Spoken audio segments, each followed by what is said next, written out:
এই মুহূৰ্তত দিবলৈ এটা বিগ ব্ৰেকিং নিউজ। নগাঁৱৰ ঢিঙত কংগ্ৰেছ নেতাৰ গুণ্ডাগিৰি।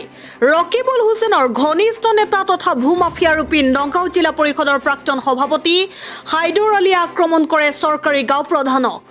নগাঁৱৰ ঢিং ৰাজহ চক্ৰৰ সোণাৰী গাঁৱৰ গাঁও প্ৰধান চিৰাজুল ইছলামক মাৰপিট কৰে ভূমাফিয়া ৰূপী হাইদৰ আলীয়ে। ভূমাফিয়া হাইদৰ আলীয়ে এডোখৰ মাটি ক্ৰয় কৰাৰ বাবে ফটো উঠিবলৈ মাতিছিল গাঁও প্ৰধান চিৰাজুল ইছলামক। কিন্তু গাঁও প্ৰধানজনে সন্ধ্যা সময়ত হোৱাৰ বাবে চৰকাৰী লাটমণ্ডলৰ লগত ফটো উঠিবলৈ অমান্তি হোৱাত গাঁও প্ৰধানক আক্ৰমণ কৰে হাইদৰ আলীয়ে। গাঁও প্ৰধান চিৰাজুল ইছলামে ইতিমধ্যে হাইদৰ আলীৰ বিৰুদ্ধে ঢিং আৰক্ষী থানাত এজাহাৰ দাখিল কৰিছে। আনহাতে ঢিং ৰাজহ চক্ৰৰ সকলো গাঁও প্ৰধানে ৰাজহ চক্ৰ বিষয়াক লিখিত অভিযোগো দাখিল কৰিছে।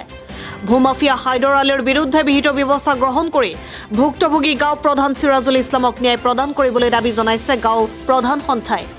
এই ক্ষেত্ৰত আৰক্ষী প্ৰশাসনে কি ব্যৱস্থা গ্ৰহণ কৰে সেয়াহে হ'ব লক্ষণীয় বিষয়। আমি পুনৰ জনাইছোঁ, নগাঁৱৰ ঢিঙত কংগ্ৰেছ নেতাৰ গুণ্ডাগিৰি। ৰকিবুল হুছেইনৰ ঘনিষ্ঠ নেতা তথা ভূমাফিয়া ৰূপী নগাঁও জিলা পৰিষদৰ প্ৰাক্তন সভাপতি হাইদৰ আলীয়ে আক্ৰমণ কৰে চৰকাৰী গাঁও প্ৰধানক। নগাঁৱৰ ঢিং ৰাজহ চক্ৰৰ সোণাৰী গাঁৱৰ গাঁও প্ৰধান চিৰাজুল ইছলামক মাৰপিট কৰে ভূমাফিয়া ৰূপী হাইদৰ আলীয়ে। মোক 5টা বজাত মাৰিছে হাইদৰ আলী। ফোন মাৰি কৈছে তেখেতৰ দোকানত আহিবলৈ কাঠৰ দোকানত। মই যিহেতু ওচৰত গৈছোঁ, গৈ পেলাই আকৌ মাটিৰ ফটোটো মাৰিব লাগে। মই কৈছোঁ বাইদেউৰ অসুখ, আপোনাৰ পাইখানা গৈ আছে, তাৰ বাইদেউৰ তাত গৈ আছোঁ। ইয়াত তেখেতৰ না ফটোটো এতিয়া মাৰিবলৈ মানুহকেইটা আহি আছে এই বৰি বজাৰৰ পৰা।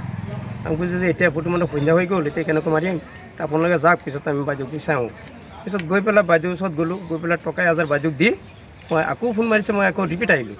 আহি পেলাই গৈ চাইছোঁ মণ্ডললৈ, তেখেতে মানে তাত গৈ পেলাই মোক কৈছে আকৌ পূৰা স্পীডে আহ। মই 40ৰ ওপৰত গাড়ী নচলাওঁ, মই 60ত গাড়ী চলাই গৈছোঁ। গৈ পেলাই গাড়ীটো ৰখাই আমি লাটমণ্ডলক সুধিলোঁ, ছাৰ আপুনি যদি ফটো মাৰে কত মই 1-2 ঘণ্টা আগত মোক জনাব লাগিছিল, এতিয়া সন্ধ্যা হৈ গ'ল, 6টাত এন্ধাৰত কেনেকৈ ফটো মাৰিম। কোৱাৰ পিছত মণ্ডলে ফট কৰি গাড়ীৰ পৰা নামি উঠি গ'ল। উঠি যোৱাৰ পিছত সি অলপ দূৰত আছিল। আহি পেলাই মণ্ডলক কৈছে যে ছাৰে কিবা আপোনাৰ প্ৰশাসন কি অৰ্ডাৰ দিছে নেকি 6টা বজাত ফটো মাৰিবলৈ, যে আজি কি ফটো মাৰিব লাগে নেকি, আজি নহয় কালি মাৰিম। তাক কোৱাৰ পিছত মোক আহি পেলাই এনেকুৱা ডিঙিত ধৰি পেলাই চিচুৰি অলপ পেলাই দিলে। পেলাই দিয়াৰ পিছত হাতত ধৰি মেলি আকৌ ফটো মাৰিলে। কোনে চুচুৰাইছে? হাইদৰ আলীয়ে।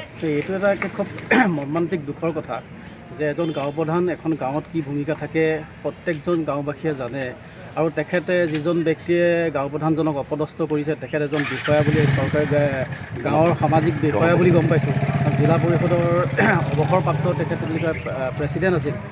তেখেতে এজন গাঁও প্ৰধানক এনেকৈ চুচৰাই লৈ ডিঙিত ধৰি চুচৰাই লৈ যোৱাটো খুব এটা মৰ্মান্তিক কথা, খুব দুখৰ কথা। আৰু আমি গাঁও প্ৰধানসকলে প্ৰত্যেকজন মানুহৰ কাৰণে প্ৰতিটো মুহূৰ্তত আমি সময় দি পেলাই তেখেতসকলৰ যি কাম কাজ আছে সকলো কামত আমি সহায় সহযোগ আগবঢ়াওঁ। তাৰ ভিতৰত আমাক যেতিয়া এনেকৈ অপদস্থ কৰিছে আমি খুব দুখিত হৈছোঁ। আজি আমি চক্ৰ বিষয়া মহোদয়ক এখন আমি দৰখাস্ত আবেদন কৰিছোঁ যে দোষীক শাস্তি দিব লাগে। নগাঁৱৰ পৰা বিভূতি বৰা ৰিপৰ্ট, সুহানা লাইভ।